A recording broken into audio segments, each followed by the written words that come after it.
At the outset, take this opportunity to pay my respects to the traditional custodians and carers of this land and their elders, both past, present and emerging. And before we commence with anything else, I'd just like to invite forward Kerry Thompson to perform an acknowledgement of country on behalf of the traditional custodians. Thank you, Kerry.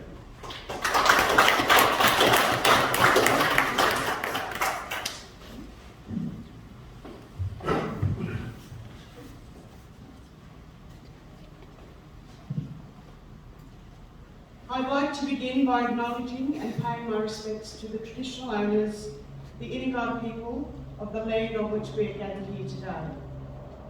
I acknowledge and pay respects to my Bidjara ancestors and my descendants, the Thompsons, and also the Fraser families, who have been custodians of this magnificent country since the 1900s.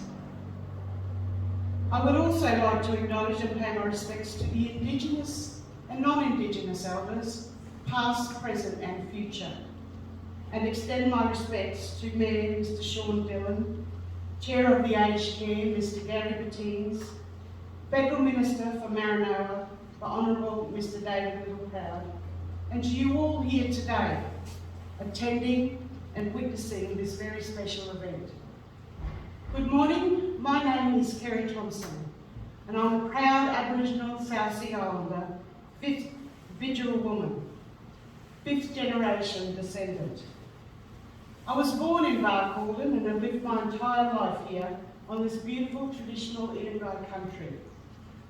My traditional Bidjara country boundary is approximately 8 kilometres south of Barcaldine on the southern side of the Alice River.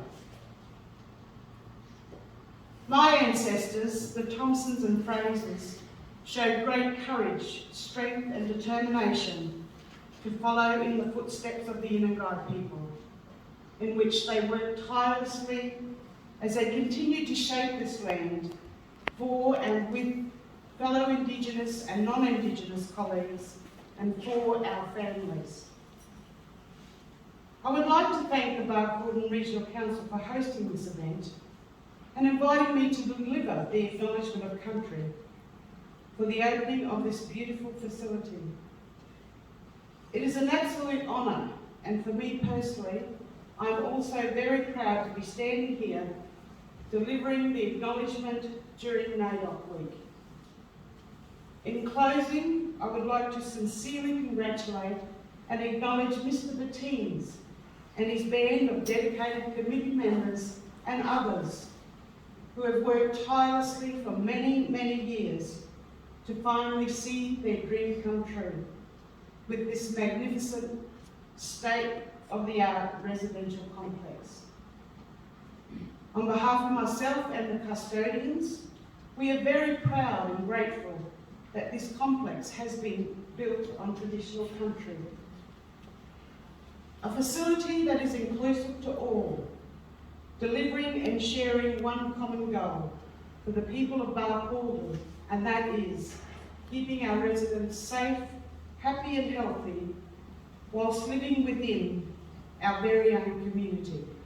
Thank you.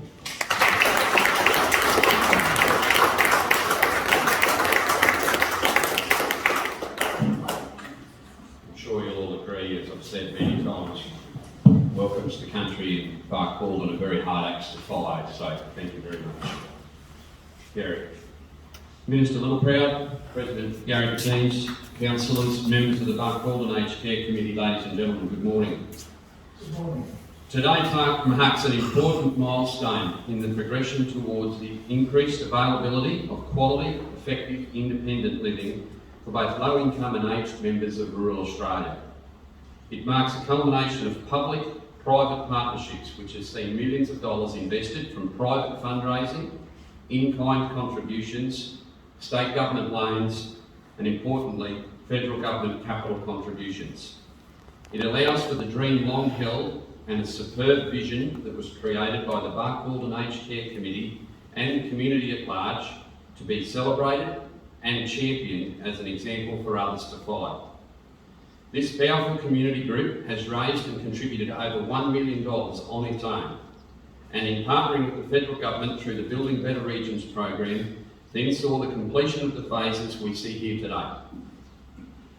The federal government needs to be lauded and congratulated for its vision to create funding opportunities that see not only employment generated from construction, not only the social and community benefits that arise from the provision of affordable housing, not only for supporting the creation of purpose-built facilities to increase the livability of our regional towns and accommodate ageing in place opportunities, but for having the deep understanding of what this does for economic development in the regions. It is not only the sugar hit received from the actual construction, which was substantial, but the continual contribution that residents and workers at this facility will continue to make to the local, regional and national economy over time. Our Council's decision to lease office space here to host our NDIS and Commonwealth Home support staff is but one example of how this magnificent facility will continue to generate economic activity and provide internally the revenue or seed capital for future expansion. Council, without hesitation, over 2 administrations provided support through the construction of footpaths, driveways and other associated infrastructure to assist in a meaningful way within our areas of expertise, and are as impressed with the product as I'm sure other funding partners such as the federal government are. The Aged Care Committee has been superbly led through this construction phase by Gary Gattines, but as I'm sure he'll be quick to point out, it has been a massive collective effort by so many.